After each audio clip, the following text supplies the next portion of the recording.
So let's get started with our first topic, Deacon Matt. We are going to be talking about, learning about, exploring Mary as the perfect disciple. So, what is it that we really need to know about Mary as the perfect disciple? Well, I mean, when you think about Mary, uh, she's such a perfect disciple because she's accessible, for one.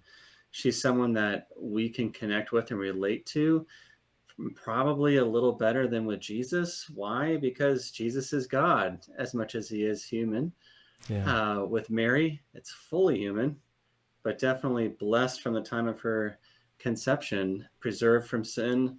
Although she always had the choice to commit sin, she chose not to. But it's first of all that accessibility to her.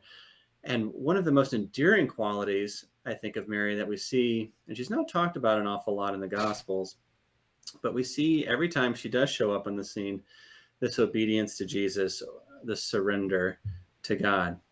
And the surrender comes in that form of a kind of a humble obedience all the way from the beginning when the angel Gabriel comes and announces the good news that the Christ child will be born and that she will be his mother. And yes, there's the confusion about how can this be, and wouldn't we all be confused if we were in her shoes? Wouldn't we all be a little nervous and concerned and what does this all mean? But there's this obedience that's rooted in humility. She's so willing to surrender herself, even though the plans of God sound so astounding and so impossible. And I think that's one of the reasons that I think she's so appealing is that one, she's accessible, she's a human being. Two, she's a human being that is so radically open to God. There's no one like her. In the church's veneration of the saints, you have Mary at the top, and there's a special Latin term of the kind of veneration given to her. It's called hyperdulia. And then there's dulia, which is what is given to the honor given to the saints.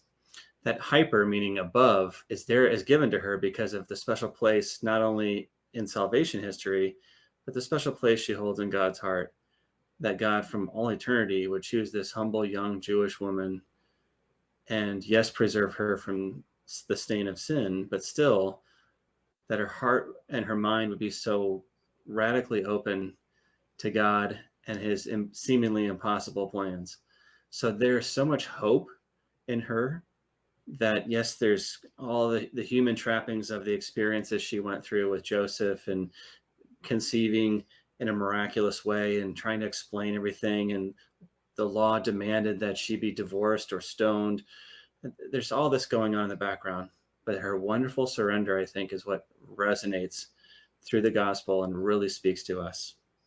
I also think that Mary is so wonderful and a perfect disciple because she's such a great advocate.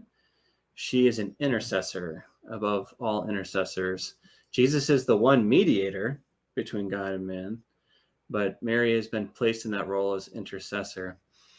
And we see her showing up in that intercessory role at the very beginning of John's gospel in a really kind of domestic way at a local wedding, and they happen to run out of wine.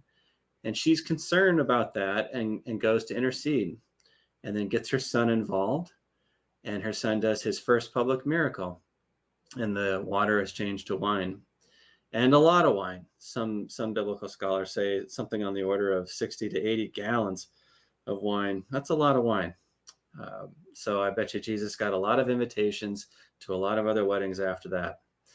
But her advocacy goes beyond the wedding feast at Cana to showing up in critical times in Jesus's life, and none more important than during his passion. And she's there at the foot of the cross. She's there at the resurrection. She's there at Pentecost. So her advocacy isn't just for her son, it extends into the life of the church itself. And she's with the apostles in the upper room, and they're sent forth to proclaim the good news. You can bet that they took a lot of consolation from her. It was a great comfort to them. To be near her was to be near Jesus. She was his mother, the closest person on earth to him.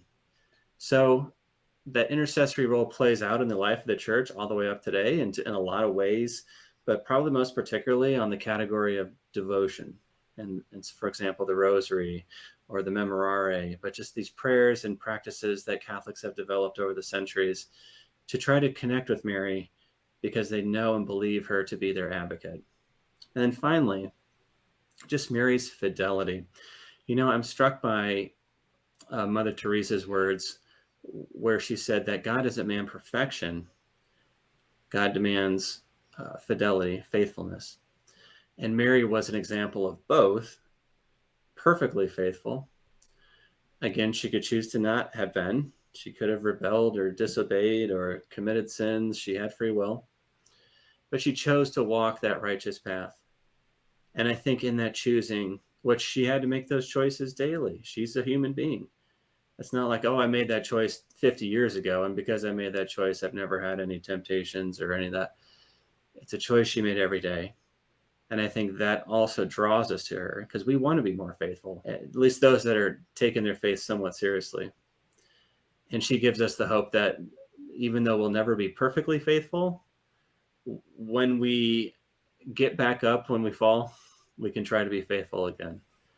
And I think she's a wonderful sign of hope that Jesus will always be there to pick us up when we fall, to forgive us, and that she will always intercede on our behalf. So those three reasons: complete surrender to God, her advocacy for others, and her total fidelity to not only Christ, but to the church. That is a lot of information. So beautiful, though, and so inspiring. And it makes so much sense to hear it sort of, unfolded the way that you presented it. I want to back up to a couple of things that you said. First was hyperdulia. Mm-hmm. So I've never heard the term before. But it makes sense to me that she sort of, her status, is that what you're saying? Her status is I'm not even sure of the words of how to say this. Her status is held higher than those of the saints, which is something that we all look up to, as role models of faith. But that makes sense. So there's something I've got to look up and learn more about. I wonder if anyone is familiar with this term? Let us know in the comments. Is hyperdulia, how do you spell that? Yep.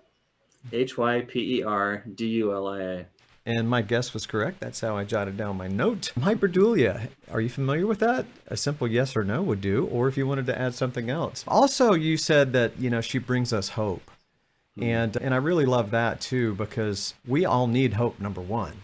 We all need hope in our trying times. And I guess every generation thinks they've had it more challenging than the previous generation or generations, but we know our world can be challenging. And it kind of brings me to the next thing that you were talking about in intercession, how Mary's intercession with Jesus led him to his first miracle. And his parents, have you ever had a situation? I mean, it just immediately reminded me that we intervene for our children all the time, and with the hope that it would lead them to some sort of success. Now, we do have a high schooler that's just about to graduate. And, it's a maybe an argument as to whether he did this on his own, or did we help him get to that point? We think we intervened quite a bit. So not that he couldn't have done it on his own. But certainly she is a role model for that we can learn from that and grow from that and relate to that we do that in our families.